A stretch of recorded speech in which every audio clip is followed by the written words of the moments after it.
Hola. A ver.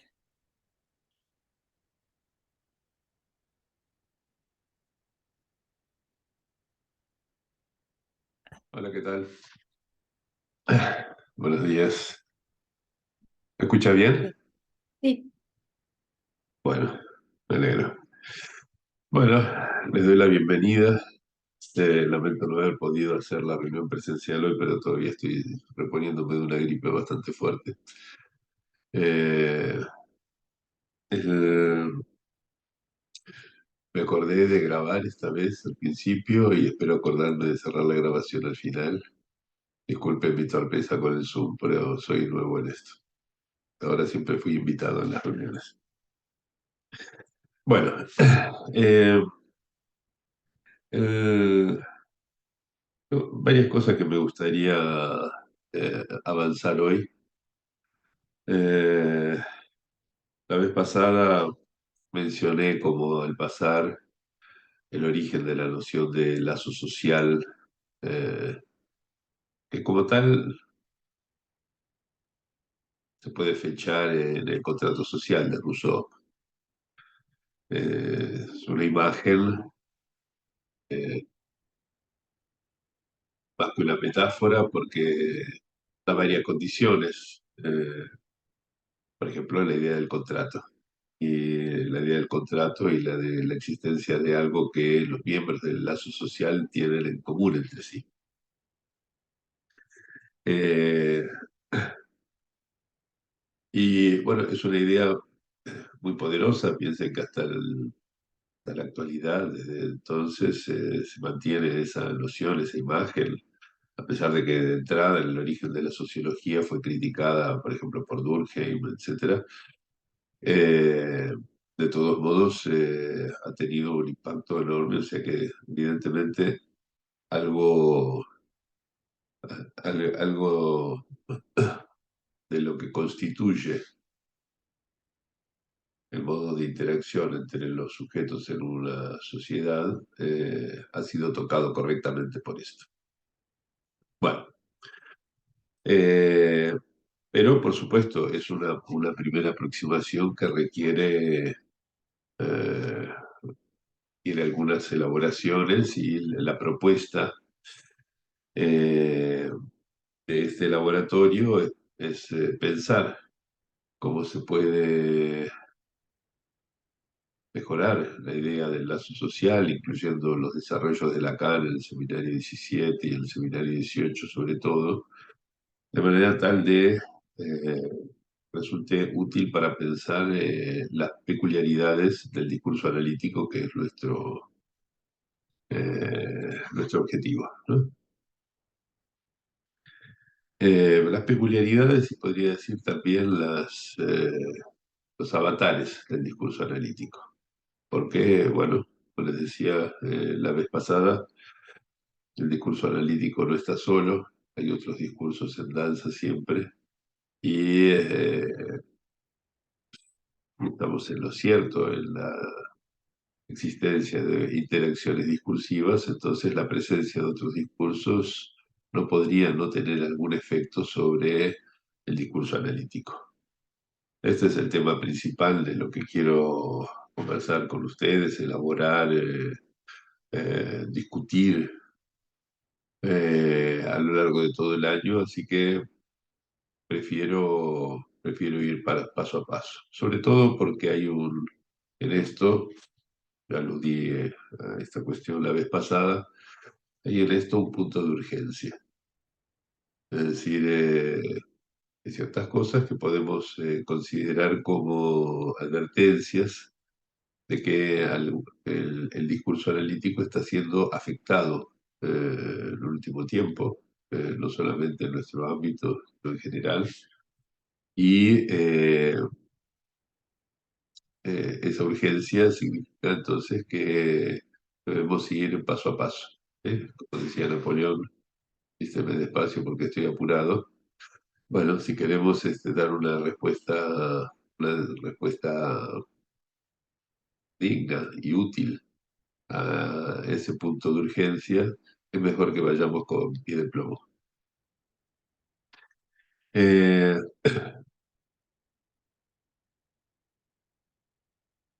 de hecho,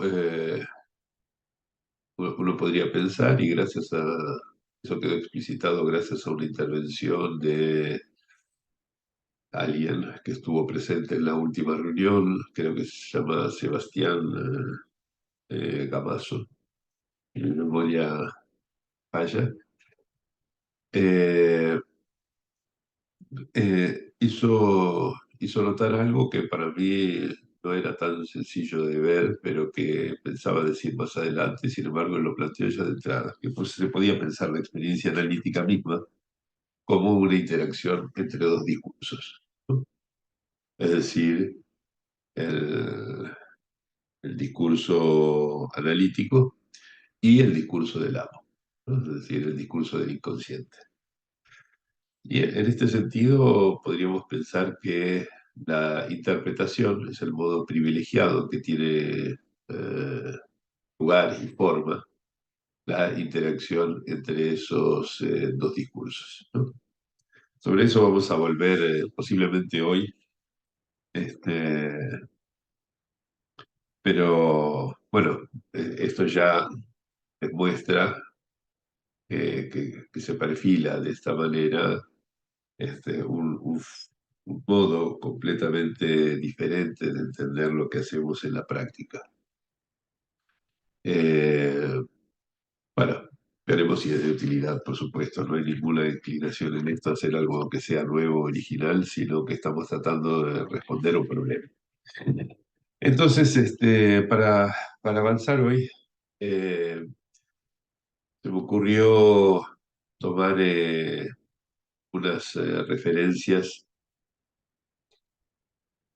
eh, para profundizar la noción de la analogía que aquí propongo, algunas referencias de la física, no que tuviera que repasarlas porque son cosas que se estudian al principio de la carrera de física que hice jovencito, sino para darles a ustedes las referencias por si querían ampliar la cuestión. Hay un autor que Lacan leyó, y lo cita incluso antes de que se transforme en una persona notable, porque recibió el premio Nobel, creo que unos meses antes de que fuera nominado. Eh, ya lo menciona en su seminario, que es Richard Feynman, autor de unas lecciones de física que son deliciosas realmente. El modo en que amigable que va presentando la construcción, digamos, de la teoría física, creo que son 3 volúmenes, si mal no recuerdo. Es muy divertida, la persona era un personaje. Fue uno de los principales miembros del proyecto Manhattan, el que hizo la bomba atómica al final de la Segunda Guerra Mundial.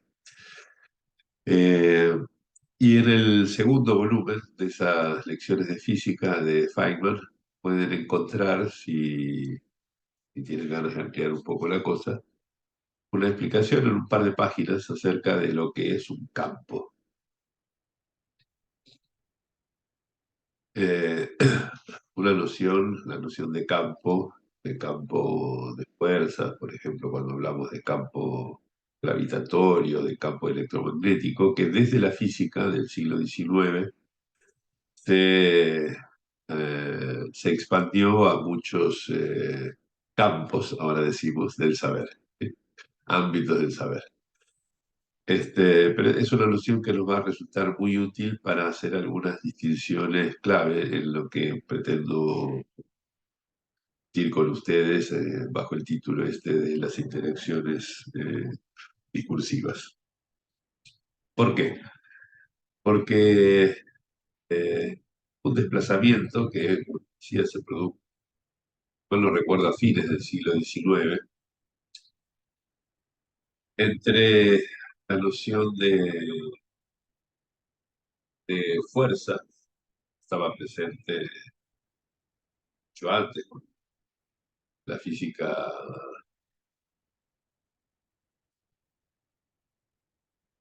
post-galileana, digamos, hacia la noción de campo, ¿sí? Una aproximación que yo puedo inventarles como para que ustedes tengan una imagen de esto, aún antes de ir a leer el libro de Feynman, que les recomiendo. No todo el libro, 2 o 3 páginas. Encuentran el índice, está muy al principio.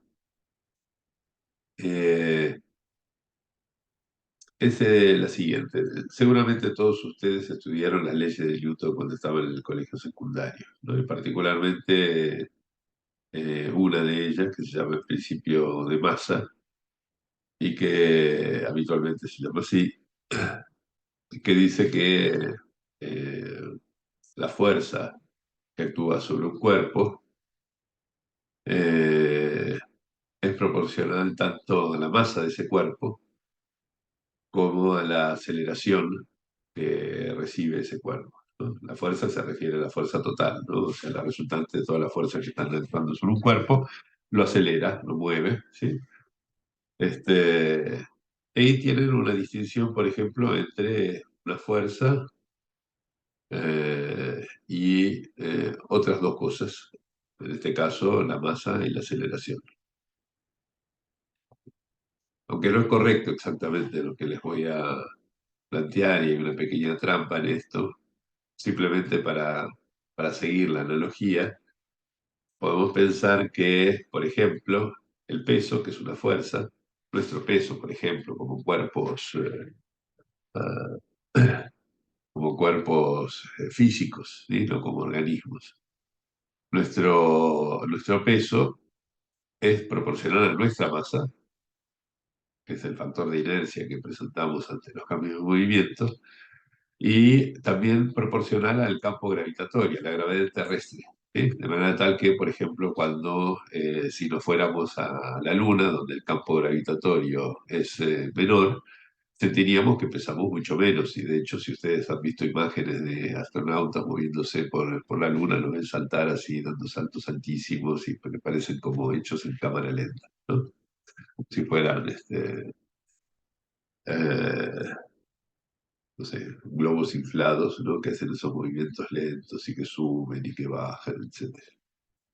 Bueno, entonces de vuelta ahí tenemos una distinción entre una fuerza, el peso, y por otro lado, 2 magnitudes diferentes, que son la masa, en este caso, y un campo gravitatorio. ¿Sí? Por ahora voy a poner el acento entre la diferencia entre la fuerza y el campo. ¿Sí? El ejemplo del peso se me ocurrió esta mañana cuando estaba pensando, ordenando cómo iba a decir las cosas. Me parece que es útil en este sentido. Es algo muy cercano a nuestra vida cotidiana. O sea, el campo gravitatorio, estamos por estar cerca de la Tierra, digamos, que es la que ejerce esa atracción gravitatoria sobre nosotros, que nos impide salir volando o inyectados por ahí. Eso es común a todos nosotros, ¿sí? O sea, todos estamos sometidos al mismo campo gravitatorio, ¿no? Si bien es cierto que, por ejemplo, ese campo gravitatorio tira en esta dirección para nosotros y para quienes estén en nuestras antípodas tirarán en una dirección contraria, ¿no es cierto? Porque están del otro lado del planeta y entonces el campo gravitatorio que ejerce la Tierra es en otra dirección. Los que estén en el Ecuador, por ejemplo, tendrán campos gravitatorios que vayan así. O sea, se pueden imaginar un montón de campos gravitatorios como si fueran flechitas que apuntan al centro de la Tierra y que tienen distintas direcciones según el lugar del planeta donde nos situemos, pero que son comunes a todos. Ahora, el peso que yo tenga, ¿sí? Va a depender de mi masa. Si estoy más gordito, voy a tener un peso mayor que si estoy más delgado, por ejemplo.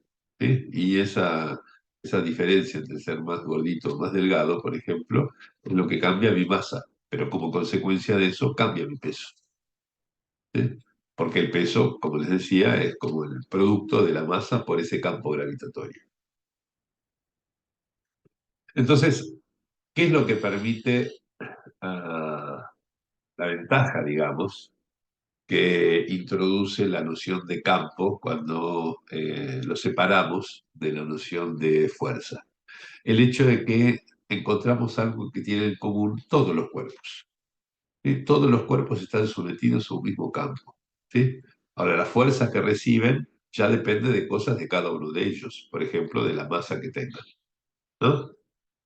Y creo que de la misma manera podemos, ya que empezamos hablando de analogías, de la misma manera podemos, por ejemplo, plantear que cuando estamos inmersos en un campo discursivo, ¿sí?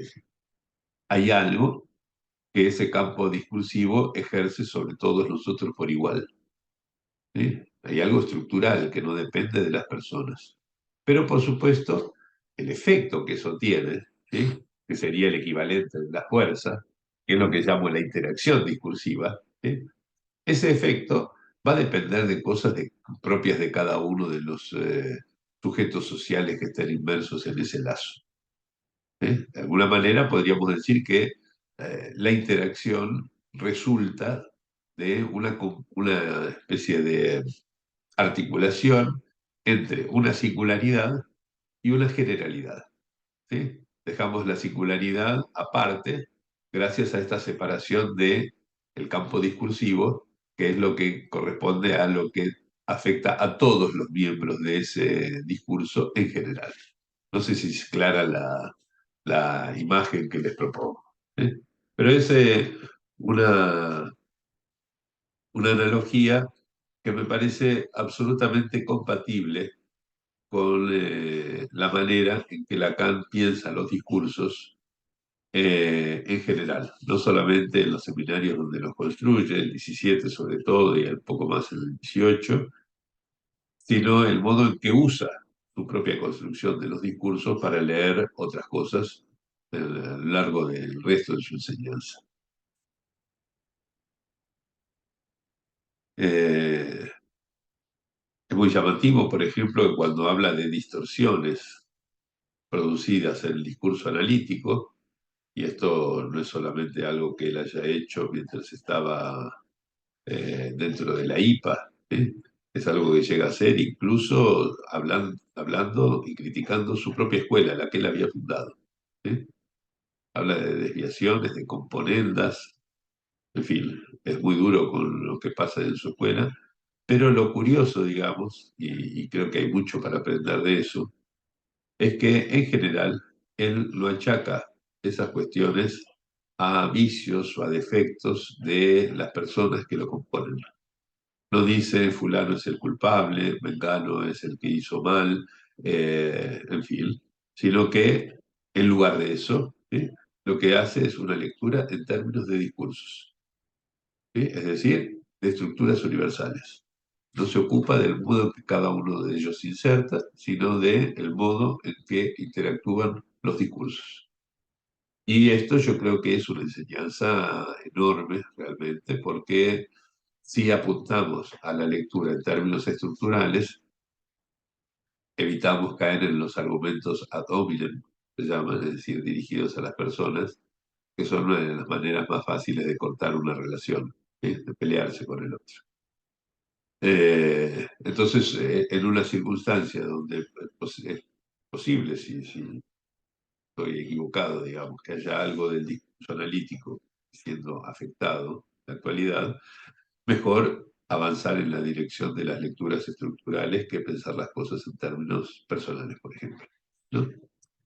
Entonces, este es el segundo vector del interés que tiene para mí discutir estas cuestiones con ustedes.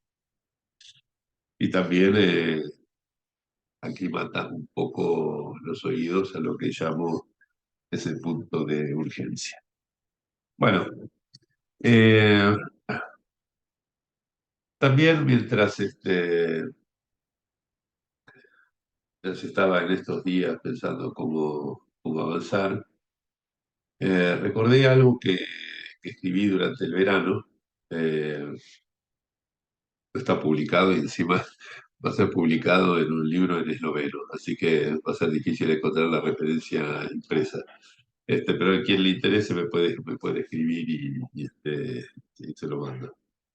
Eh, pero es algo que realmente me sirvió como una especie de puesta a punto de lo que pensaba hasta diciembre, enero, más o menos de este año, respecto de esta cuestión de las interacciones discursivas.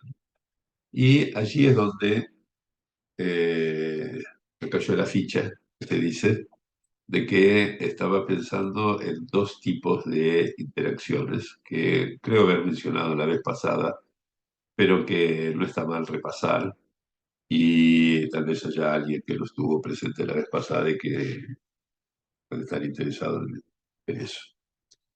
Eh,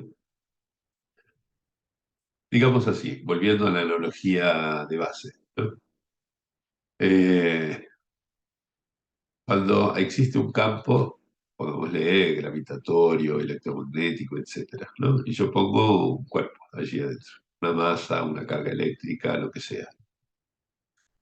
Eh, esa masa o esa carga eléctrica va a interactuar con el campo, ¿sí? Va a recibir los efectos de ese campo bajo la forma de una fuerza.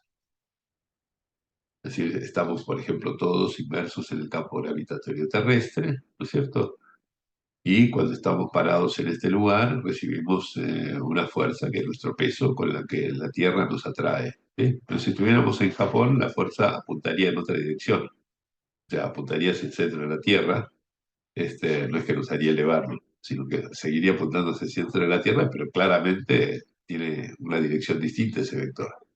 Y lo mismo en el Ecuador, etcétera, ¿no? Es decir, que hay una manera en que mi singularidad interactúa con el campo general, ¿sí? Que es la fuerza, digamos, el efecto de la interacción que tengo por estar inmerso en ese campo. ¿Sí? Pero hay un segundo concepto que hay que distinguir de este, con precisión, parece, y de entrada, que es las interacciones entre discursos.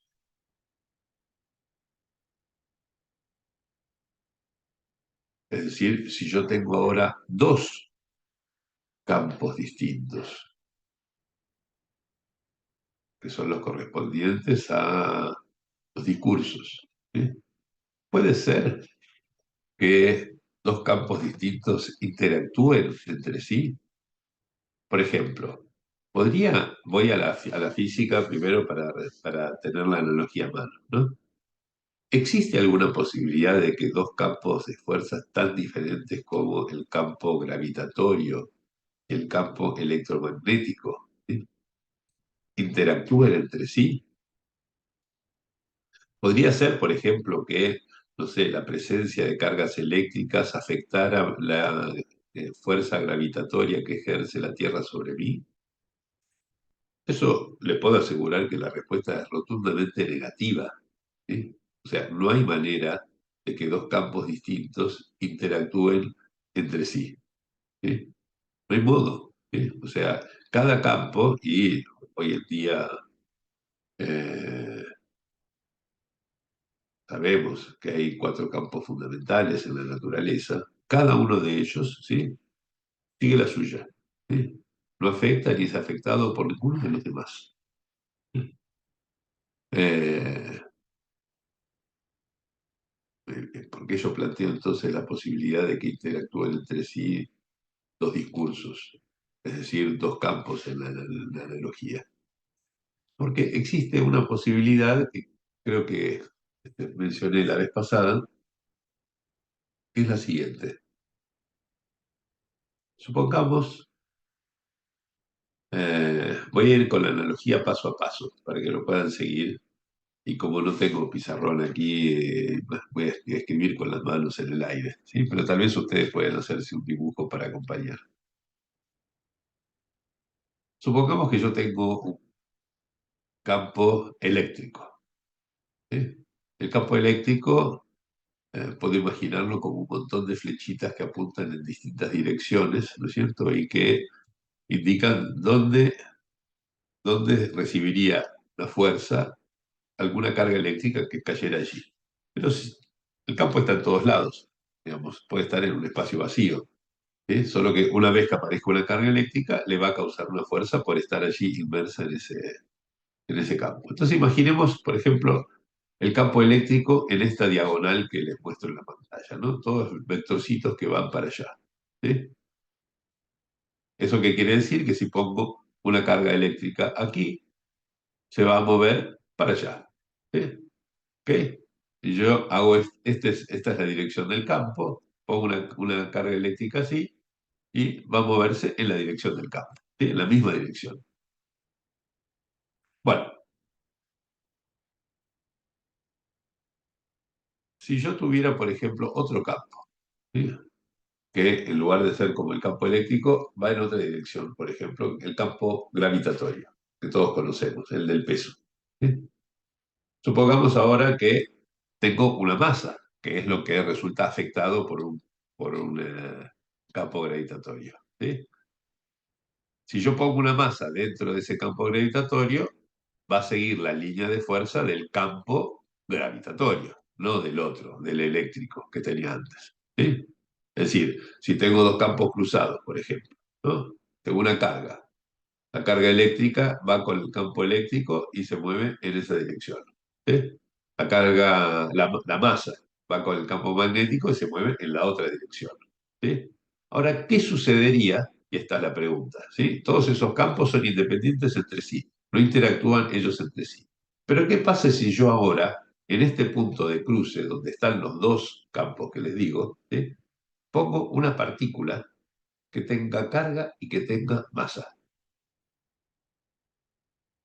¿Sí? Por ejemplo, qué sé yo, un electrón. ¿Sí? Los electrones son partículas que tienen carga y masa. Yo pongo ahí en el medio un electrón, con su carga y con su masa. ¿Sí? ¿Qué va a suceder con ese electrón?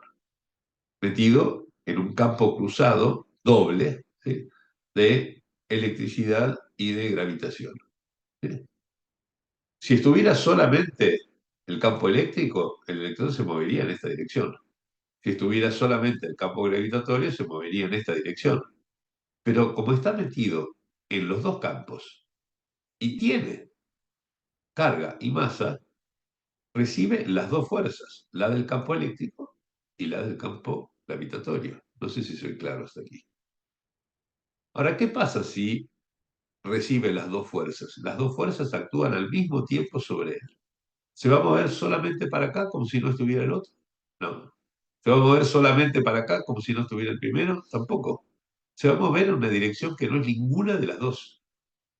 ¿Sí? Y que en el colegio secundario les enseñaron a calcular haciendo como un paralelogramo entre las fuerzas y haciendo como una especie de diagonal entre las intensidades, ¿no? No importa eso. Lo que es seguro es que el efecto resultante no va a ser exactamente igual al de ninguna de las fuerzas por separado, al de ninguno de los campos por separado. ¿Lo siguen hasta aquí? Me interesa muchísimo que quede claro este punto de la analogía. Si hay algo, ¿sí? Si hay algo que ahora voy a los discursos, ¿sí? Para dejar un poco en campo abstracto este, de las partículas y de los campos físicos, ¿sí? Si hay algo en mí, ¿sí? Que me hace capaz de interactuar al mismo tiempo con dos discursos, ¿sí? Por ejemplo, con el discurso histérico y con el discurso del amo, ¿sí? Interactúo y voy a recibir ciertos efectos, ¿sí? De pertenecer al campo de fuerzas creado por el discurso histérico de cierta manera. Si estoy sometido al discurso del amo, tendré otra clase de efectos diferentes, por supuesto. ¿Sí? Pero si al mismo tiempo hay algo en mí que permite que yo interactúe con los dos, ¿sí? Los dos discursos entre sí no interactúan, pero en mí interactúan. ¿Qué quiere decir? Que se componen sus efectos en mi cuerpo. Que el efecto de cada uno de esos discursos, ¿sí? Va a ser tergiversado, modificado por la presencia del otro discurso. No va a ser exactamente el mismo efecto que produciría por sí solo ninguno de los dos. Es decir, yo me movería en función lazo histérico, por ejemplo, de cierta manera, porque ese es mi lazo social, si no hubiera discurso del amo. Y de otra manera, probablemente, si solamente estuviera sometido al discurso del amo sin el histérico. ¿Eh? Pero ¿qué pasa si hay algo en mí que al mismo tiempo me hace interactuar con los dos discursos?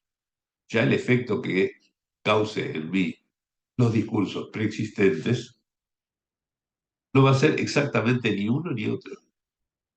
¿Sí? Y lo puedo pensar como que el discurso histérico ha sido tergiversado por la presencia del discurso del amo, o que el discurso del amo ha sido alterado, perturbado por la presencia del discurso histérico.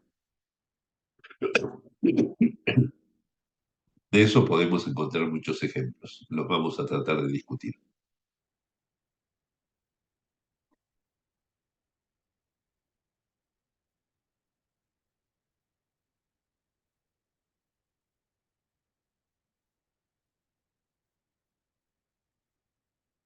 Hay ocasiones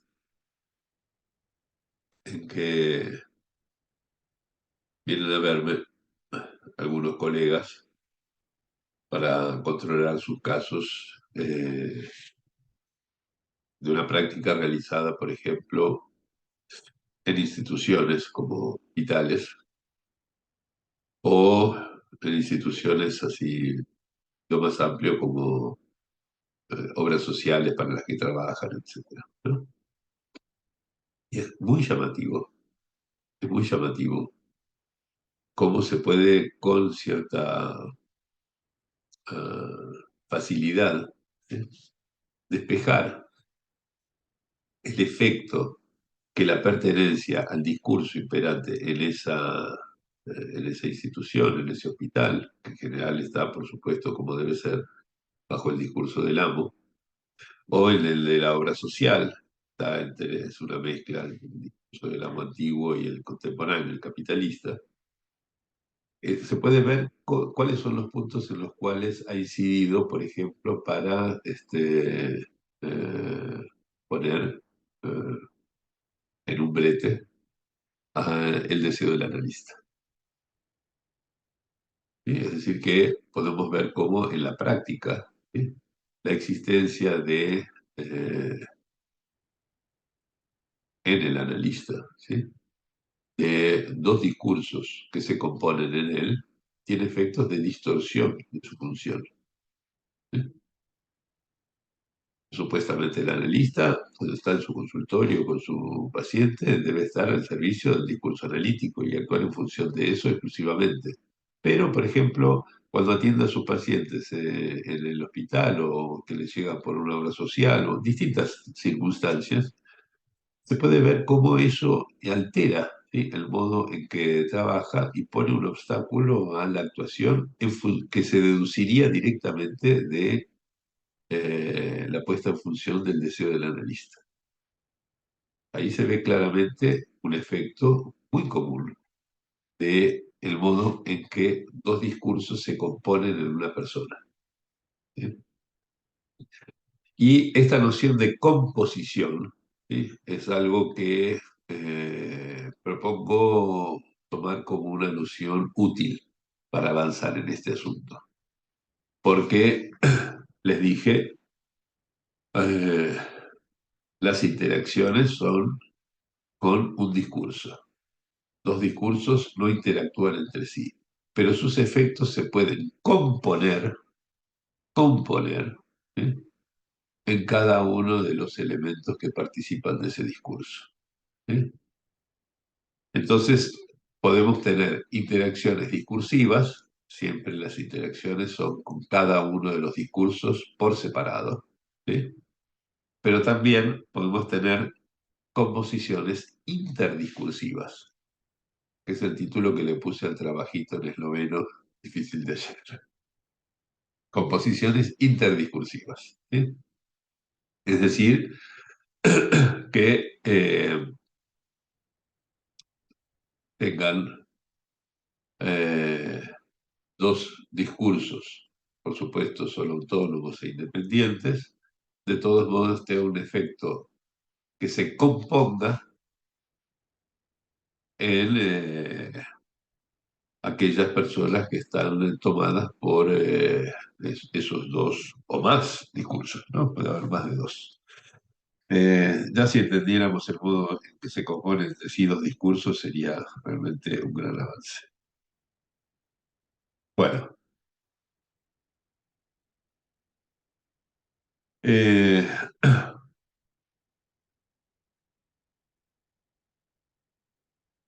de, de este,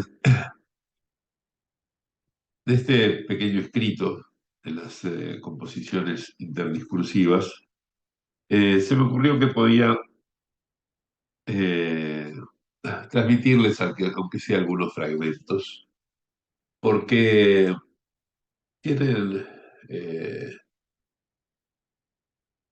dan un poco el espíritu de lo que me gustaría investigar, ¿no? Son como una especie de puesta a punto de lo que me gustaría investigar.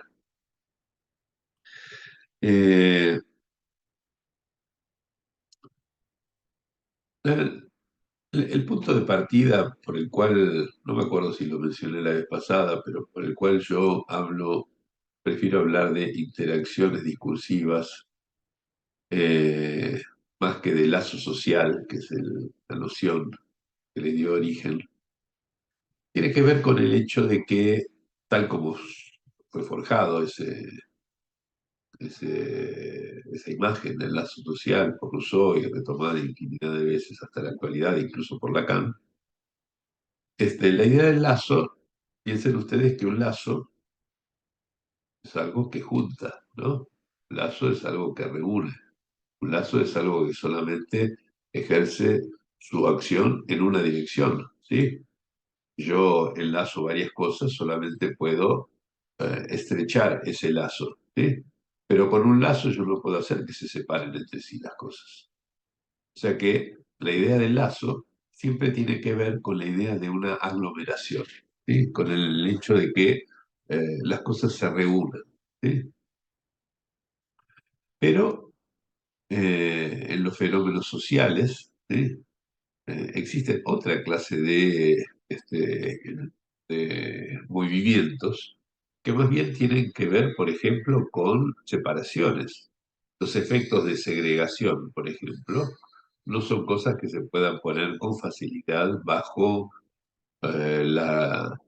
la rúbrica de un lazo, ¿sí? Es decir, la metáfora misma, la imagen misma introducida por Rousseau y conservada durante siglos, pone el acento en lo que une, decían las personas, no en lo que las separa. Y al mismo tiempo, por la idea del contrato social con que Rousseau lo introduce, ¿sí? También tiene que ver con la idea de qué es lo que todas esas personas tienen en común, ¿sí? Y no, por ejemplo, lo que las diferencia, ¿sí?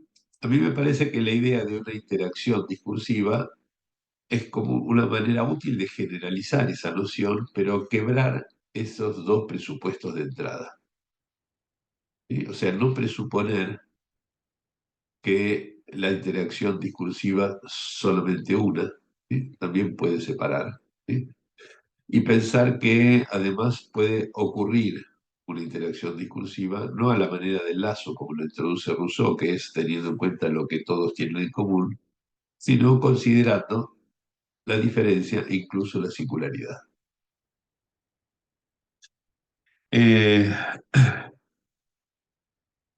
con la idea originaria del lazo social, eh, todo lo que separa, por ejemplo, a las personas entre sí es considerado una patología del lazo. Es una expresión que se utiliza mucho, ¿no? El lazo social que se enferma, se corrompe, etcétera, como si fuera la única manera de hacer lazo social juntarse.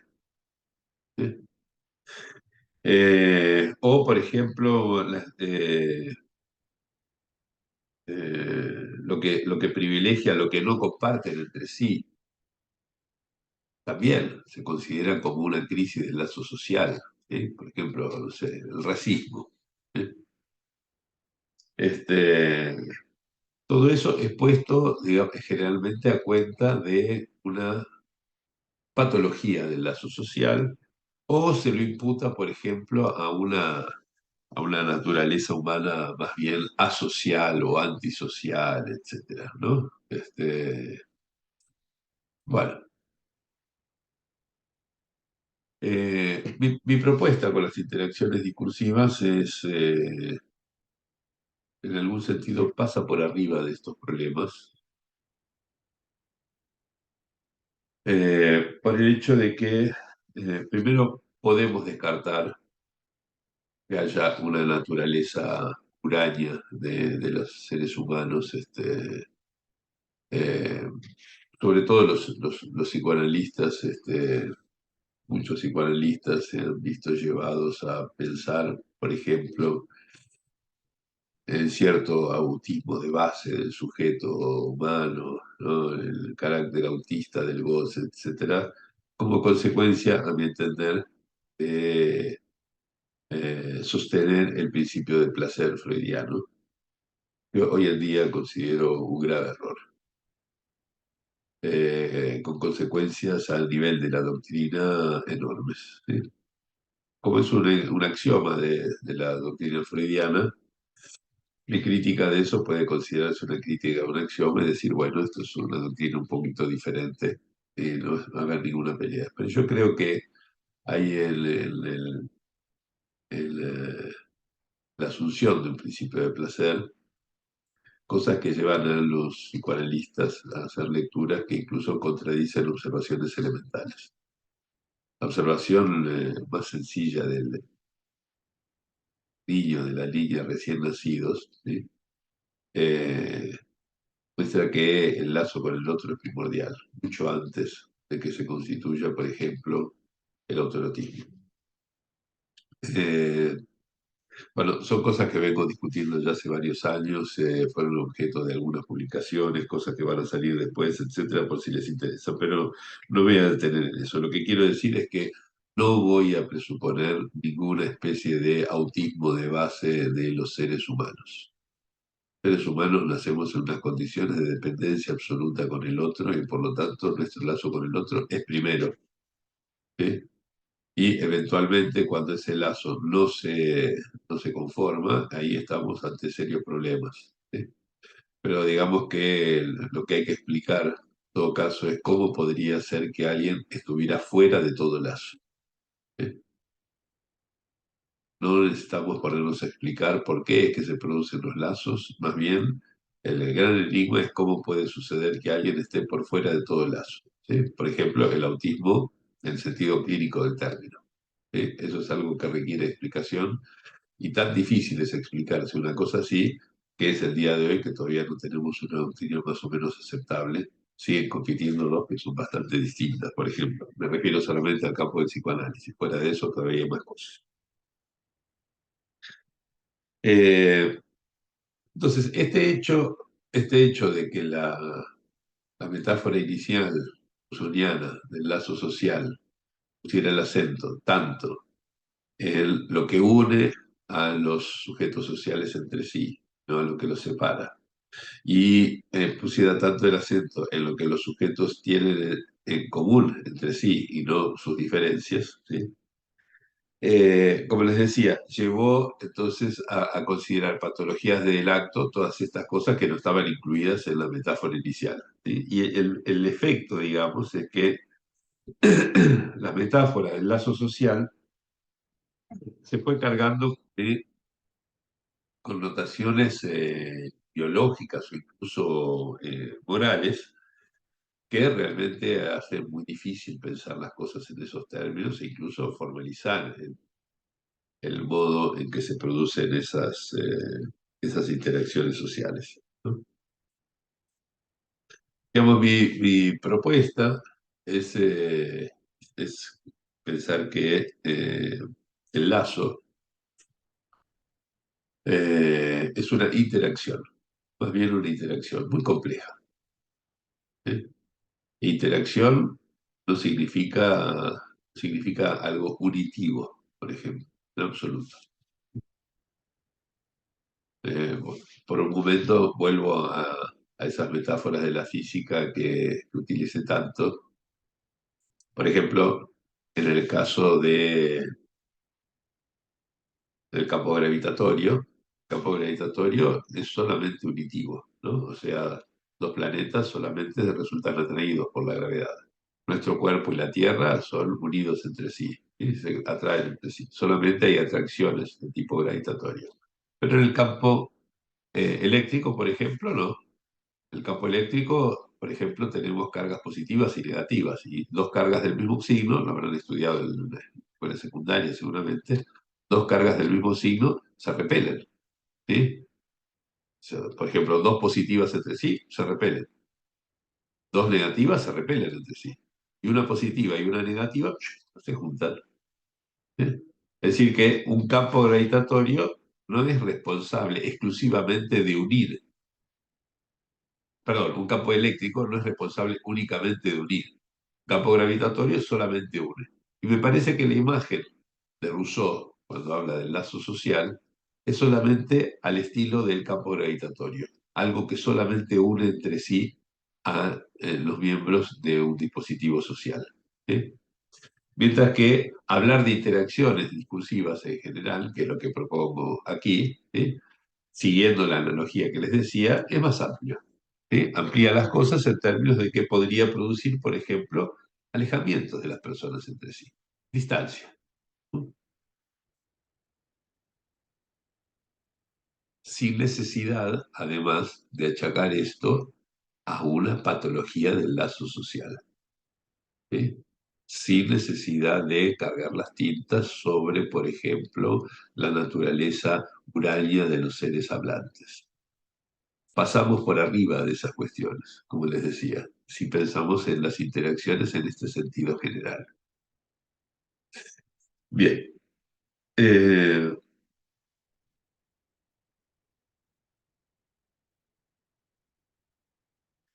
donde, por supuesto que la vez pasada yo les había dicho que una analogía era una identidad parcial de estructuras. Les recomendé incluso el libro de Thomas More Simpson para, que si quieren ampliar, leer en forma bastante amena, que es la identidad de estructuras. Y también un viejo artículo que publiqué en un Caldero del 99 que se llama Apología de la Analogía, donde lo pueden encontrar desarrollado. Si a alguien le interesa, me puede escribir y le mando una separata que hoy conseguí del editor porque va a salir publicadora en un libro en España. Bueno, eh, la idea eh, es que cuando yo les hablé de los dos campos, ¿sí? Les dije, bueno, si hay una fuerza eléctrica y una fuerza gravitatoria que actúan sobre algo que tiene carga y masa, o sea que puede ser afectado por los dos campos al mismo tiempo, el resultado de eso, la resultante, como se dice en física, la resultante de las fuerzas, va a ser una composición que se obtiene haciendo como una especie de regla del paralelogramo, se llama, ¿no? Composición de fuerzas, etc. Que hace que no sea el resultado ni una ni la otra, sino algo que es una especie de mix, de híbrido, digamos, pero que no es por sí sola ni una ni las otras, ni la otra fuerza. Bueno, aquí, por supuesto, en esta analogía que estamos haciendo con las interacciones discursivas, la analogía con los campos y con las fuerzas se rompe en este punto. Obviamente, los efectos que producen los lazos sociales sobre nosotros no son fuerzas que se puedan medir, que por lo tanto se puedan componer siguiendo la ley del paralelogramo y aplicándole las leyes de Newton, ¿no? Es una noción mucho más flu la que tenemos en cuenta. Pero sí, de todos modos, podemos decir que los discursos, en algún sentido, nos tironean y no nos sentimos tironeados desde afuera como una fuerza que nos arrastrara para aquí o para allá, sino más bien desde nuestras entrañas, e incluso desde lo más íntimo de nuestro ser, que podría ser el modo en que se forja nuestro juicio más íntimo, ¿sí? El modo de pensar. Eh, entonces, en este sentido, pensar es solamente una analogía lo que estamos estableciendo con los campos y con las fuerzas de la física. ¿Sí?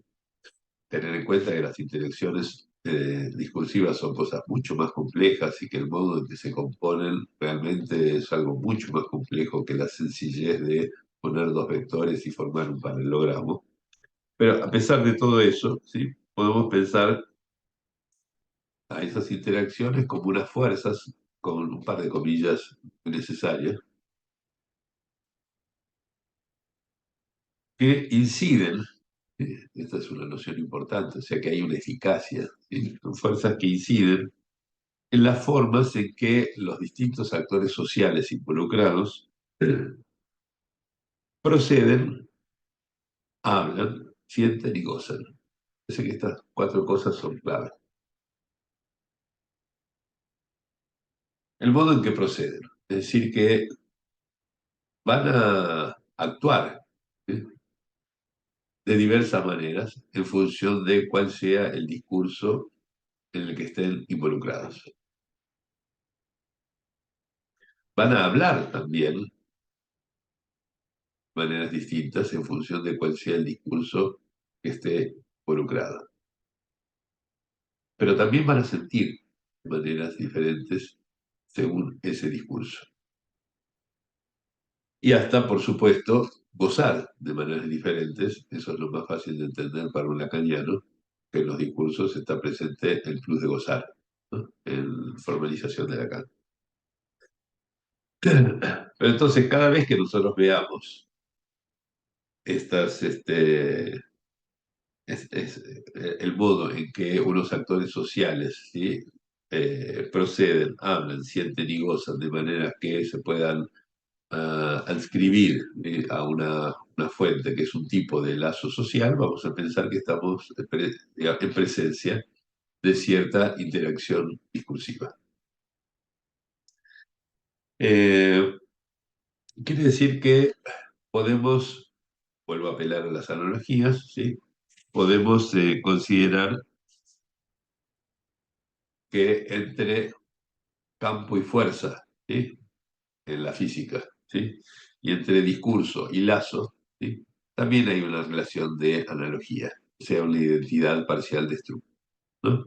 Donde el campo se corresponde con el discurso y la fuerza con el lazo, es decir, con lo que efectivamente me mueve, ¿sí? Y es una analogía que entiendo yo, por lo que les venía diciendo, que es perfectamente compatible con el modo en que Lacan piensa en los discursos a partir del seminario 17. Eh, Ustedes saben que Lacan ahí, sobre todo, estudió cuatro discursos que salían muy redonditos en su formalización, utilizando cuatro matemas. Este, pero no todo lazo social está estructurado como alguno de esos cuatro discursos, ¿sí? Yo me di cuenta de que hasta el año pasado la imagen rusoniana del lazo social seguía influyendo en mí, incluso en la manera de leer a Lacan. Porque, por ejemplo, no podía concebir que el discurso capitalista se llamara discurso. Tendrían que todo discurso es una forma de lazo social y que lo que hace el capitalismo es disolver los lazos. Un error. ¿Sí? Esta idea de pensar en interacciones discursivas pasa por arriba de esa noción del que si es lazo es porque une. ¿Ok? Lazo es interacción y las interacciones a veces se separan. ¿Sí? Voy a tratar de darles algunos ejemplos de esto. Sí, que tengo tiempo. Me gustaría dar como ejemplos algunas de las cosas que podemos llamar discursos y que de hecho eh, Lacan mismo consideraba discursos, lo mencionaba como discursos, aunque por supuesto eh, no los formalizó como tales. Bueno, el discurso capitalista, el del amo contemporáneo, podemos decir que en algún sentido sí. Pero el discurso científico habló muchísimo, el discurso científico, y ningún punto hizo nada por formalizarlo más que aproximarlo un poco al discurso histérico. ¿Sí? Pero bueno, obviamente que hay muchas distancias entre el discurso científico y el histérico. Voy a tratar de ampliar entonces un poco la imagen del lazo social, pensándolo ahora sin estos aditamentos que todavía conserva desde que introdujo la imagen del lazo social, y hablando de dos discursos no contenidos como formalización en el seminario 17. Y por supuesto, los invito, si tienen ganas de hacerlo, no, no es mi objetivo este año, pero sería muy interesante hacerlo, a que piensen cómo se podrían formalizar esos discursos que no han sido formalizados por Lacan aún. ¿Sí? Lacan, Lacan se quejaba de una manera muy divertida en una de las últimas, no me acuerdo, creo que es penúltima clase del seminario 14, que ya estoy terminando de traducir, hoy o mañana termino de traducir. Se quejaba de que la gente que lo seguía le dejaba todo el trabajo a él. Decía, y que solamente después, cuando él hace el desarrollo correspondiente, se quejan de que Lacan le ganó la mano y que no sé qué, les robaron la posibilidad de hacer ese trabajo. Y decía, por favor, hagan ustedes algún desarrollo. Y proponía desarrollo de ciertas cosas, ¿sí? No, no me dejen todo el trabajo a mí. Por supuesto, nadie abría la boca, etcétera. Este, a mí me hubiera encantado, por supuesto, poder asistir a los seminarios de Lacan. Le puedo asegurar que yo me hubiera puesto a trabajar. Y espero contagiarles esa actitud a ustedes y que ustedes también tengan ganas de trabajar aquí. Por eso le puse el nombre de laboratorio. ¿Sí? No es un sitio de enseñanza, es un laboratorio, es para trabajar juntos. Pensaba en lo siguiente, ¿no? Que esto es lo que ponía al principio del artículo ese en esloveno. Yo no lo escribí en esloveno, por supuesto. Lo escribí en inglés porque tenían alguien que hacía la traducción de inglés a esloveno. Pero lo que puse ahí al principio es que era como una especie de imagen de cómo funciona el discurso científico, ¿no? Que ese lo conozco bien porque formé parte de ese discurso durante muchos años, así que lo conozco desde adentro, digamos, ¿sí? De haberlo vivido, cómo funcionan las cosas. Entonces, imagínense ustedes, por ejemplo, lo siguiente, ¿no? Un equipo de investigadores, ahora nadie trabaja solo, ¿no? El científico que está solo en su laboratorio es una abstracción del pasado, digamos, ¿no? Ahora son todos equipos de investigación grandes, a veces enormes, inclusive que no se reúnen, sino que trabajan en distintos lugares del mundo al mismo tiempo. Imagínense que ese equipo realiza un descubrimiento, ¿sí? Descubrimiento experimental. Y por supuesto, el descubrimiento, como podría ser, qué sé yo, un error, podría ser una casualidad, podría ser tantas cosas, ese descubrimiento se lo somete a un montón de pruebas. ¿Sí? Se requiere hacer un montón de pruebas para chequear que efectivamente las cosas son como parecen ser a partir de ese descubrimiento, ¿no? Una vez que el equipo pasó por todo ese, ¿no? Dice, bueno, hemos descubierto esto, ¿sí? ¿Qué es lo que primero se hace? Se difunde el hallazgo en una revista científica. Eh, si va directamente a las redes sociales, a los diarios, etcétera, desconfíen de que se trate de un descubrimiento científico, ¿sí? O sea, los verdaderos descubrimientos científicos no van directamente a los diarios, a las redes sociales, ¿no? Sino que van a las revistas científicas. ¿Por qué? Van a las revistas científicas porque otros científicos tienen que poder validar el descubrimiento experimental que hizo este equipo.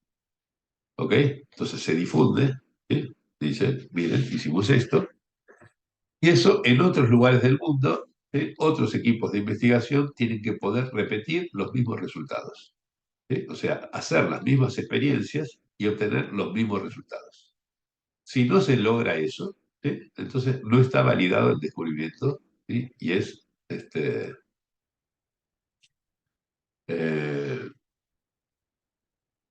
podríamos decir, un descubrimiento fake.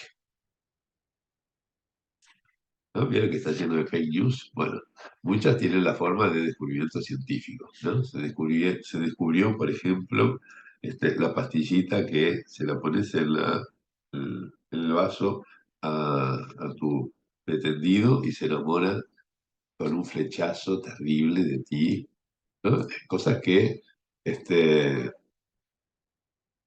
eh, en la antigüedad los gualichos, ¿no es cierto?, tenían esa idea. Bueno, ahora se le da una forma científica, ¿sí? Para que la gente crea que efectivamente se puede encontrar la pastillita que puesta en la bebida de la persona que queremos que se enamore de nosotros, va a producir ese efecto flechazo sobre... Poción ¿eh? mágica.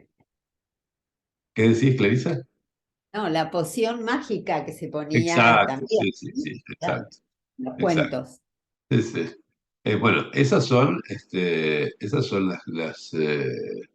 los efectos, digamos, que se producen. Y mucha gente lo cree, por supuesto, porque lo ve en todos lados y piensa que es así.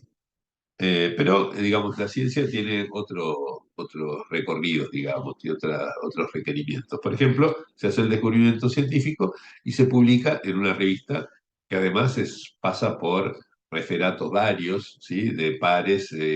Bueno, en fin, es un asunto bastante difícil publicar un artículo científico. Claro. Supongamos que lo hicieron bien, se difunde, pasa por la revista científica, por ejemplo, Physical Review, que es una que va para todo el mundo. Entonces, varios especialistas que leen, que reciben esa revista, repiten la experiencia. ¿Sí? Supongamos que el primer equipo hizo las cosas bien, ¿no?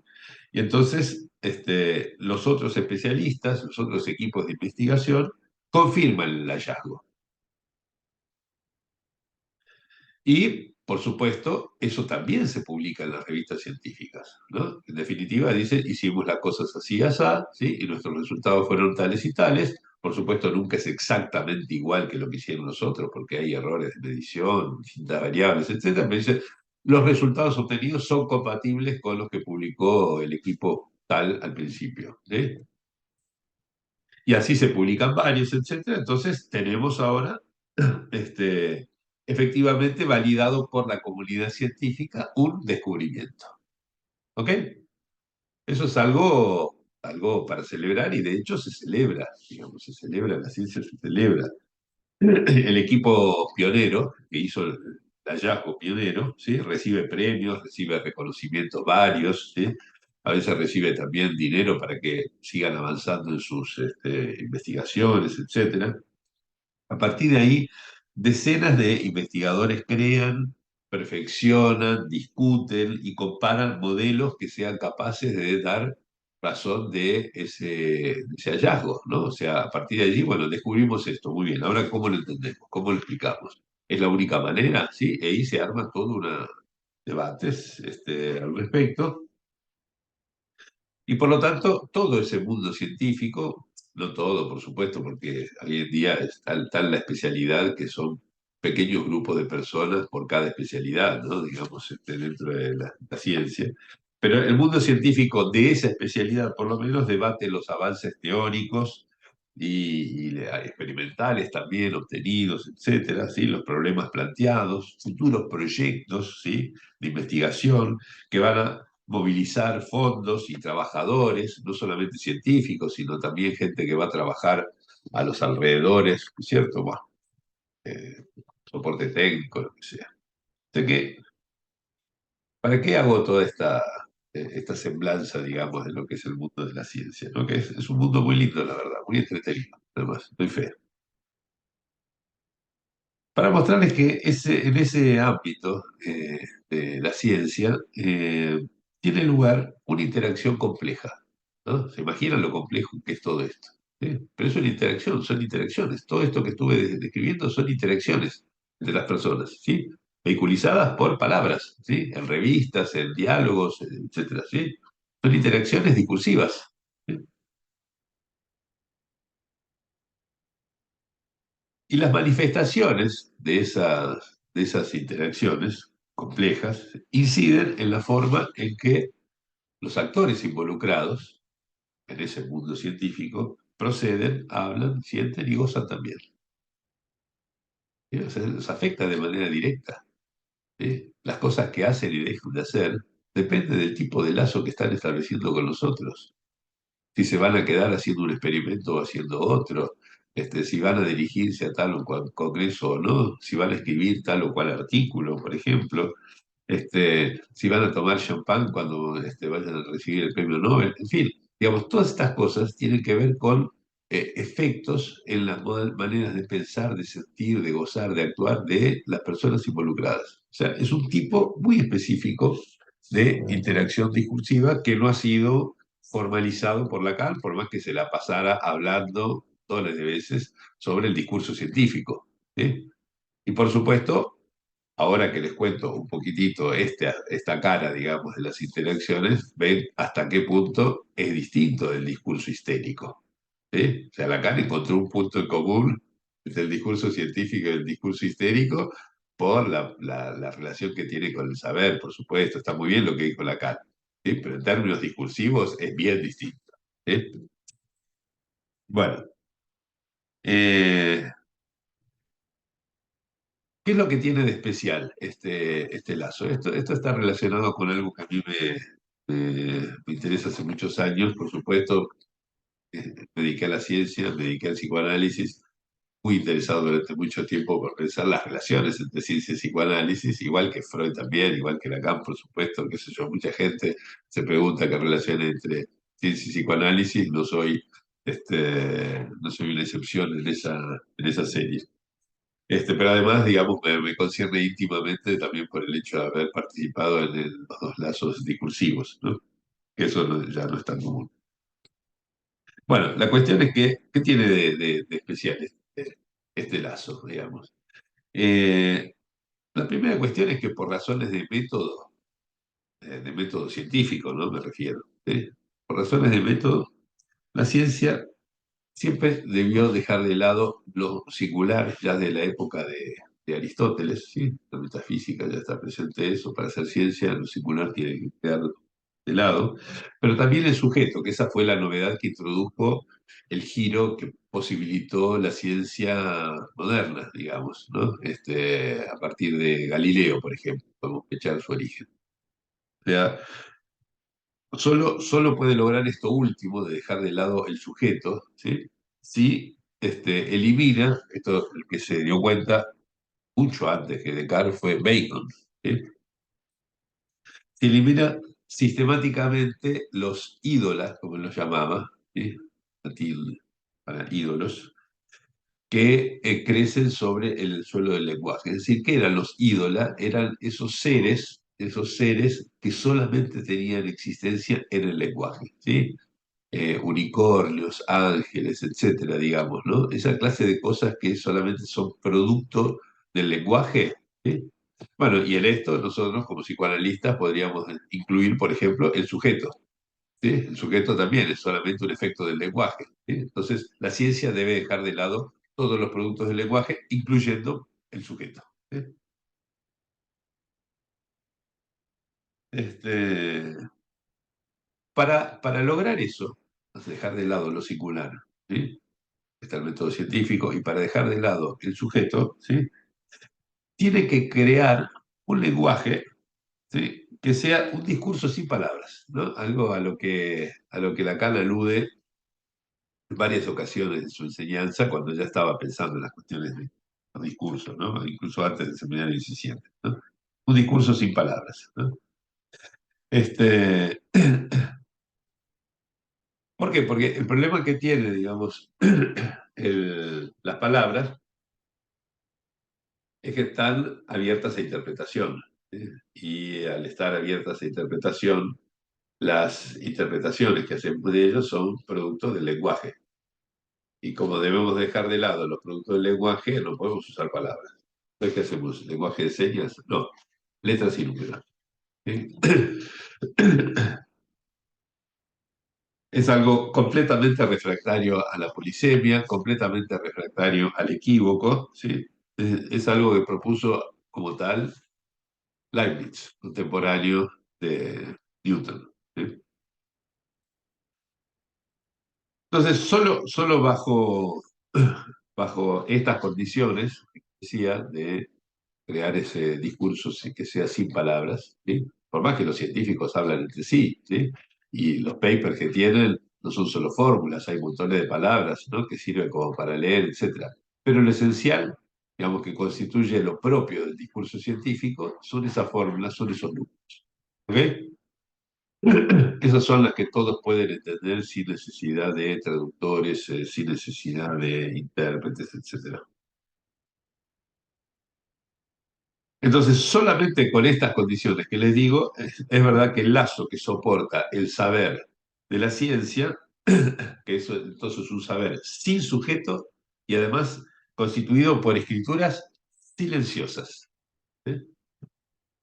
Solo en esas condiciones podemos decir que el saber de la ciencia es un discurso, ¿sí? Y solamente en esas condiciones bastante restrictivas es que tiene sentido decir que existe un discurso científico. Pero bueno, con esto que les digo, les tiro algunas pautas de cómo podrían, si ustedes tienen ganas de hacerlo, formalizar ese discurso, ¿sí? El discurso científico. Por ejemplo, está bien claro que la formalización de ese discurso no podrá basarse en los mismos matemas con que Lacan formaliza sus cuatro discursos en el Seminario 17, ¿sí? Porque evidentemente el significante va a tener que estar fuera de eso, ¿sí? El discurso va a tener que hacerse en lo esencial, en lo que es propio del discurso científico, en términos de letras y no de significantes, que son, por supuesto, cosas distintas, ¿no? ¿Queda claro hasta aquí lo que estoy tratando de enunciar? ¿Sí? Es un discurso muy mencionado por Lacan y sin embargo nunca formalizado como tal, que creo que valdría la pena pensar y formalizar. Y el segundo que quiero mencionar para concluir hoy y dejar un espacio abierto para conversar, es este, es el que me hizo pensar en el prejuicio que todavía seguía arrastrando de la época de Rousseau, de pensar que el discurso solamente era auditivo, ¿sí? Es el discurso económico, podríamos decir en términos generales, ¿sí? Llámenlo capitalista si quieren en particular, pero el discurso económico en general. Tomo como punto de partida el acontecimiento para contárselo cómo funciona, aunque ese es más conocido, por supuesto, porque vivimos todos inmersos en él, sin excepción. En lugar del hallazgo científico, que tomé como acontecimiento de partida para contarles un poco cómo funciona ese mundo, voy a tomar al revés, la caída de la bolsa de Nueva York, ¿no? Cada vez que cae la bolsa de Nueva York, todos temblamos, ¿sí? Que enseguida derrumba los mercados bursátiles de Tokio, de Londres, de San Pablo, y todo se arruina, ¿sí? Este, quiebran bancos, quiebran empresas, por todos lados, por todo el mundo, ¿sí? Mareas de desempleados que empiezan a negar las calles, que reclaman asistencia económica, por ejemplo, de los gobiernos. Los gobiernos la implementan, por ejemplo, recurriendo a emisión monetaria, devaluaciones, escaladas inflacionarias, que arruinan el poder adquisitivo de los salarios, ¿no? Quienes viven en la Argentina como yo, de esto saben mucho, ¿sí? Porque es algo recurrente. Pero pasa en todo el mundo, ¿eh? Con distintas intensidades y frecuencias, pero es en todo el mundo. Esto desata entonces epidemias de pobreza, de angustia, endeudamiento, agresividad, delincuencia, depresión. Puedo seguir así pintando ese panorama un poco topénico, ¿sí? El hambre empuja a la migración, que a su vez desmiembra familias, que rompe parejas, ¿sí?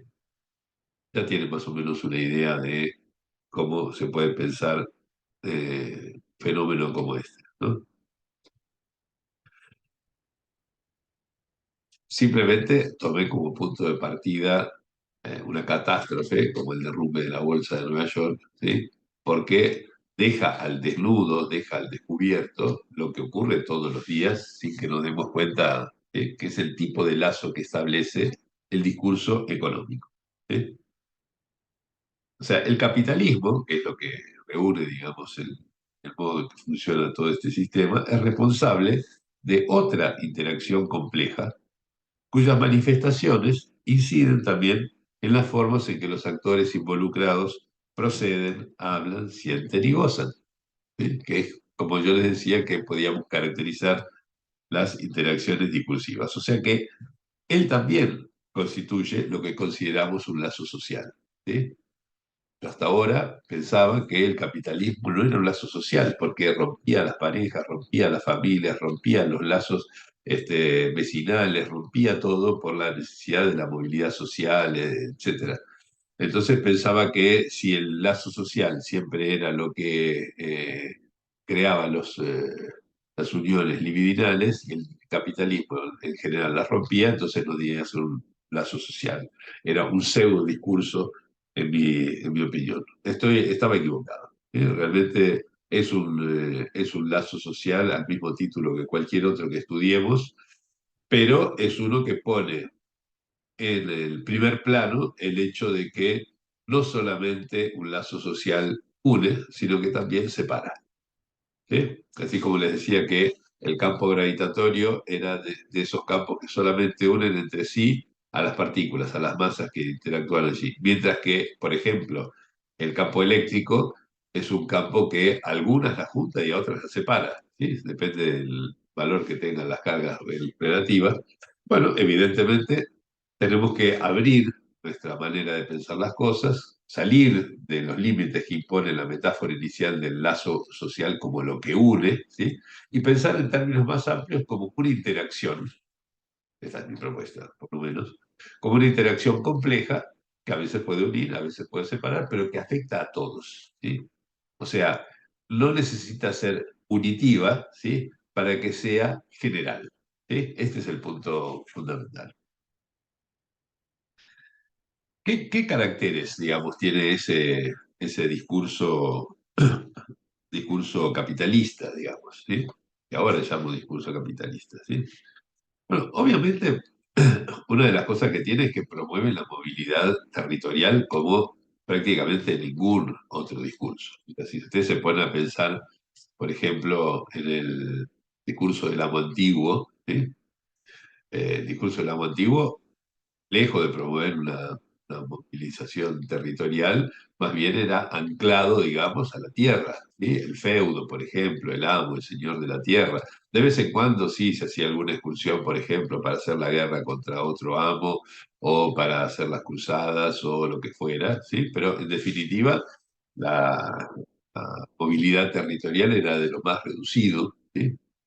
En términos del discurso del amo antiguo. Pero el amo contemporáneo capitalista, más bien, todo lo contrario, ¿no? Tanto es así que ahora directamente los trabajadores ni siquiera necesitan ir al lugar de trabajo. Pueden estar en sus casas, pueden, ¿no? Moverse y vivir 6 meses aquí, 6 meses en Hong Kong, 3 meses en Holanda y luego ir a pasar una temporada en Islandia. Es lo mismo, total, como trabajas remotamente, ¿sí? La movilidad social es de lo más amplio. Al principio era un requerimiento, ¿sí? Los trabajadores tenían que poder irse de un lugar al otro siguiendo las ofertas de trabajo para maximizar las ganancias. Ahora es más bien una facilidad, pero en todo caso la promoción de la movilidad territorial es la más amplia posible.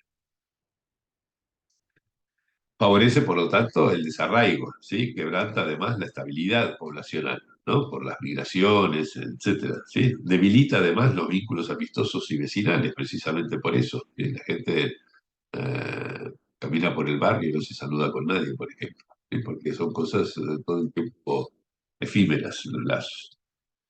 Insta además a dejar rápidamente el hogar natal, ¿no? O sea, que los chicos, por ejemplo, se vayan al colegio a estudiar a otros lados, etcétera.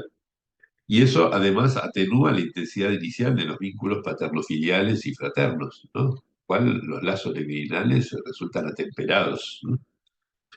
Desgasta las relaciones de pareja, incentiva el desapego libidinal en todas las formas, ¿sí? Combate además la agremiación, eso es bien sabido, ¿sí? Y además cualquier otra red de solidaridad laboral y por supuesto fomenta el individualismo al máximo, ¿no? Por lo tanto, tal como Lacan lo hizo notar, los discursos emparentados con el capitalismo dejan de lado las cosas del amor, ¿no? Esto es algo que decía, si mal no recuerdo, en Habla de las paredes, ¿sí? Pero la cuestión entonces es que la complejidad del campo de fuerza de este sistema es entonces tal que mancomuna a algunas personas insertas en él, ¿sí?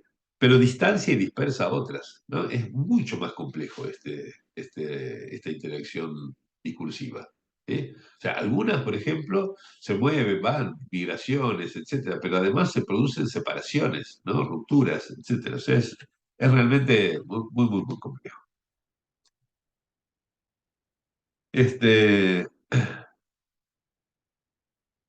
ahora, esto a mí me hizo pensar que esta dualidad eh, no es privativa del discurso capitalista. O sea, me hizo reflexionar sobre otros discursos, ¿sí? Otros discursos más lacanianos, digamos, en el sentido de más conocidos porque los hemos trabajado desde que Lacan los propuso y los formalizó como tales. Y me parece que no, digamos que esta dualidad, por ejemplo, también está presente en el discurso del amo. Hasta ahora pensaba siempre el discurso del amo como si fuera una especie de fuerza centrípeta, ¿no? Teníamos el amo y teníamos todos los vasallos, esclavos o como lo quieran pensar, que gravitaban alrededor de eso y que eran atraídos por la figura del amo, ¿no? Un poco la imagen, la imagen que plantea Freud en el capítulo sobre identificación de psicología de las masas, ¿no? Cuando habla con la figura del líder, por ejemplo, y todos los que se identifican con el líder y que quedan, por lo tanto, identificados entre sí, ¿no? Es con la imagen como de una especie de varios vectores que tienen un centro común, ¿no? Incluso en el esquema mismo que hace Freud, ¿no? O sea, parecería ser todo más parecido al campo gravitatorio en la analogía de la fuerza que yo le decía, o sea, todo unión. Sin embargo, me parece que hoy en día pienso que no. Pienso que el discurso del amo también es responsable de segregaciones, ¿sí? El discurso del amo también es responsable, por lo tanto, de aislamientos, ¿sí? Piense, por ejemplo, que hay una identidad de estructuras, ahí sí total, entre el discurso del amo y la horda primordial, ¿sí? Porque el discurso del amo supone un significante uno que hace las veces de Einziger, de único, ¿no? Y un montón de otros que están en el lugar de ese dos, que son los pares idénticos entre sí, digamos, cuya singularidad no cuenta, ¿no? Pero es exactamente la misma lógica que la que Lacan formaliza como la de la sexuación masculina, ¿no? Es decir, alguien que ocupa el lugar de la excepción única, ¿sí? No es exactamente una excepción, porque al decir única ya tiene otro carácter. Para discutir qué clase de uno es ese, no lo voy a discutir aquí. Ya lo trabajé hace muchos años. Pero bueno, tenemos una excepción única y todos los pares. Y el caso de la horda primordial es lo mismo, es el padre primordial, excepción, ¿sí? Y toda la horda de los hermanos, el clan fraterno, como se lo llama, etcétera, todos aspirando, digamos, a ocupar el lugar del macho alfa, y idénticos entre sí. Bueno, si uno estudia cómo funcionan las comunidades, no todos se quedan esperando a que se arme la confabulación entre los hermanos que maten al padre y le erijan un tótem en torno al cual va a gravitar la función del tabú, sino que lo que hacen los primates que no logran vencerlo es irse a buscar armar su propia comunidad en otro lugar. O sea que se quedan aislados de esa comunidad, ¿sí? Y esto yo pienso que se puede aplicar perfectamente para pensar los efectos segregativos del amo antiguo, ¿sí? Es decir, el formalizado en la forma de ese uno significante amo que representa al sujeto para el otro significante. Bueno, eh, por ejemplo, eh, estuve leyendo muchas cosas sobre el nazismo últimamente. Coincidieron las lecturas, no es que me puse a investigar particularmente el tema, pero una serie de eventos afortunados me llevaron a repasar algunas cosas. En particular, un libro que les recomiendo, que no es de historia, o más o menos, que se llama Freud y los berlineses, no lo tengo acá, este, escrito por Laura, y no me va a salir el nombre ahora, el apellido. Eh, bueno, una colega francesa. Se tradujo al castellano, está publicado por Grama y es realmente una investigación muy seria, realmente muy seria, muy buena, este, sobre lo que pasó con el Instituto de Berlín y, digamos, la época anterior y durante el nazismo, ¿no? Maravilloso realmente. Si quieren, es un muy buen material de trabajo sobre el cual se pueden pensar las interacciones discursivas, por ejemplo, entre el discurso analítico y el discurso del amo. Era un amo bastante feroz, el amo nazi, ¿no?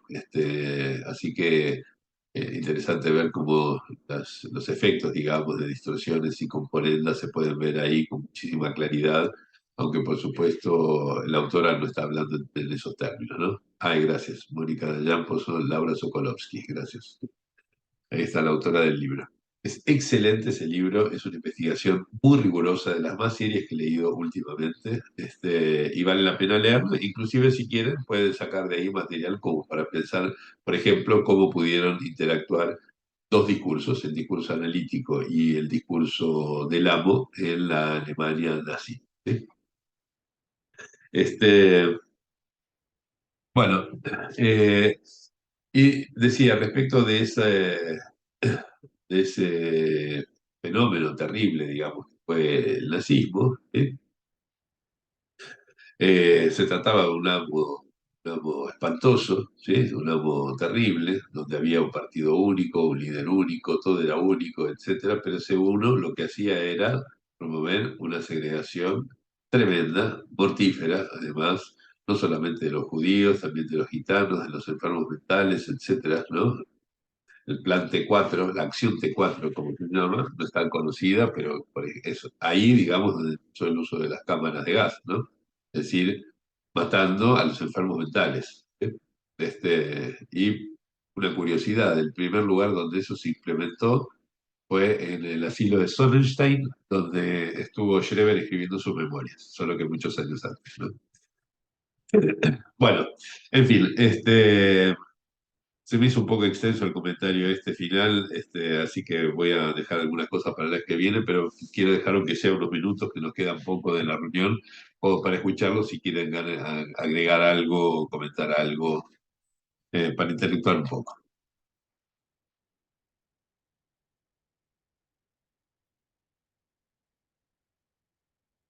Sí, hablan directamente el micrófono y listo, ¿eh? No sé si tengo que hacer algo yo. No, pueden abrir directamente. Sí, sí. Hola Gerardo, gracias, muy linda la clase. No, me quedé pensando si en la interacción de dos campos de discursivos no se puede pensar que uno sea contexto y uno texto y el otro contexto. Está muy buena la pregunta. Sí, el problema es que eso ya presupone una prevalencia de uno sobre el otro. ¿Sí? Como que uno fuera prevalente y el otro fuera una especie de accesorio, de perturbación.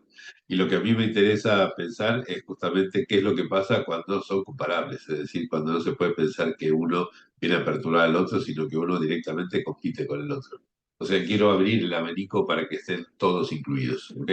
Pero agradezco el comentario porque efectivamente retoma lo que les dije que fue mi sorpresa en el libro de Van Dyke, mencioné en la primera reunión, ¿no? Ese que hace un resumen de todas las teorías de contextos, etcétera, y que resulta que en ningún momento pensaron en la posibilidad de que el contexto de un discurso pueda ser otro discurso.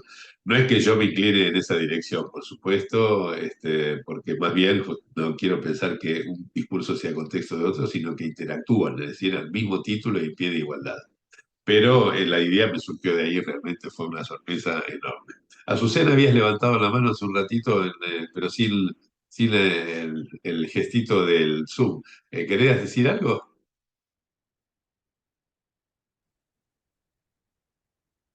No se te escucha. No sé por qué, pero no se te escucha. Estás desmuteada, pero no se te escucha. Se ve que no anda tu micrófono. En fin. Si tenés teléfono y querés llamarme por WhatsApp, lo pongo en voz alta y así te escuchan todos los demás.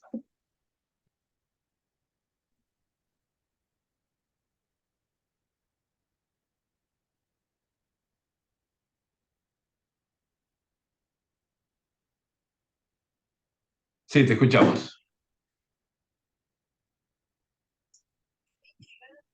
¿Lo escuchan todos? No. A ver, un segundito, ¿eh? A ver ahí.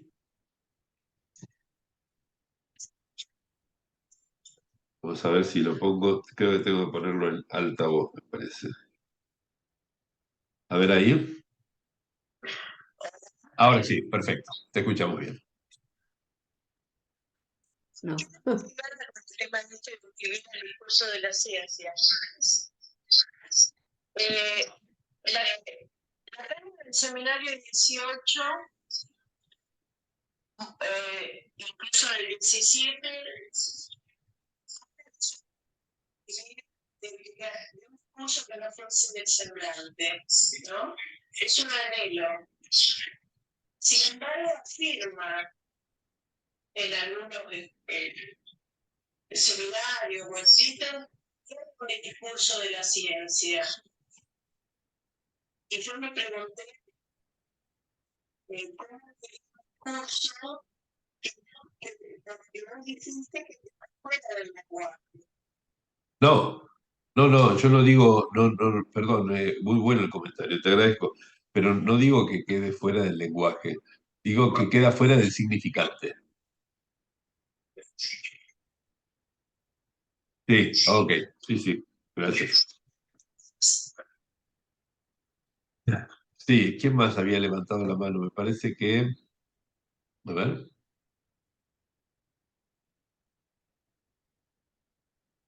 Yo ya la bajé. Si gustas, mejor después, la sí, próxima clase. no escuché. Ah, te decía que ya bajé la manita porque ya es hora. Si gustas, lo guardo para la siguiente. Ok, bueno, bárbaro, muy bien, porque ya es hora, ok. ¿Alguien más quiere hacer alguna intervención breve o terminamos por hoy? Bueno, a mí me quedó que quizás sea para que la busque, porque cada discurso tiene su punto, ¿no? Su imposibilidad propia, ¿no? Entonces, se me hace un poco cortocircuito la idea de la interacción, que lo veo más, no sé si no se contradice, por ahí no lo entiendo bien, con ese punto de imposible que hay en cada discurso. Me da la sensación que introducir una idea de interacción es como una Moebius, ¿no? Como si uno tuviera la idea, es decir, de una lógica de lazo en el mal sentido, o no el sentido a interrogar que vos ponés. Me da la Ajá. sensación, no termino de entender en esta interacción, por ahí es de lo que se va a tratar, cómo pensar lo imposible de cada discurso, quizás en eso que se rechaza o que no se junta, ¿no? Pero dejarlo como señalado, ¿entendés? Interactúan los discursos, pero seguirán manteniendo ese punto de imposible cada uno, ¿entendés lo que quiero Sí, decir? sí. Es como si yo dijese, si tuviese que reescribirse con esta idea de interacción, esa doble barra del piso inferior que se marca en cada discurso y que quizás el discurso capitalista, digamos, marca de manera que no la hay, se puede señalar, ¿no? qué de la interacción tiene un límite, porque si no me da la sensación que interacción, como nombre, y como vos lo explicás en la ciencia, no sé si pone un punto de imposible. No sé Sí, bueno, si dos cosas. Una, por a mí ahí se están juntando dos cosas que no andan, pero eso. me gustaría que ampliaras esto en la próxima reunión, porque no me parece una cuestión marginal. Sí, que le dieras una vuelta, sobre todo para lo que no llego a pescar es la imagen de la banda de Moebius. Pero No, en la bueno, analogía, digo, pero en la bueno, analogía que yo planteo, eh, es cada uno de los campos de fuerzas en la física puede mantener sus imposibles y a pesar de eso interactuar. ¿Sí? bueno. Me parece, tienen sus imposibles también los campos. No me metí con eso, está buenísimo lo que introducís, Bueno, pero está. quizás lo podamos tomar en cuenta. Por ejemplo, los Bueno, agujeros negros son imposibles, la distancia cero es otro imposible, en fin, hay varias cosas que introducen imposibles, sin embargo, eso no quita que los discursos puedan interactuar entre sí. Ah, ok, los campos, me refiero, digamos, a partir de las partículas en común. ok, Bueno, pero me gustaría de todos modos que lo ampliaras porque, digamos, pensar la cuestión del imposible me parece muy importante por la relación que para Lacan tiene eso con lo real. Así que te invito a que la próxima vez lo presentes. Y una ok. cosa, ya que estamos, para antes de cerrar, como la próxima vez es feriado aquí en la Argentina, el 25 de mayo, no va a haber reunión, así que los invito para el 8 de junio. ¿Ok? Les Bueno, tenemos agradezco tiempo. mucho la presencia y nos vemos entonces en 4 semanas. Gracias, Cuídate, Gerardo. mejorate.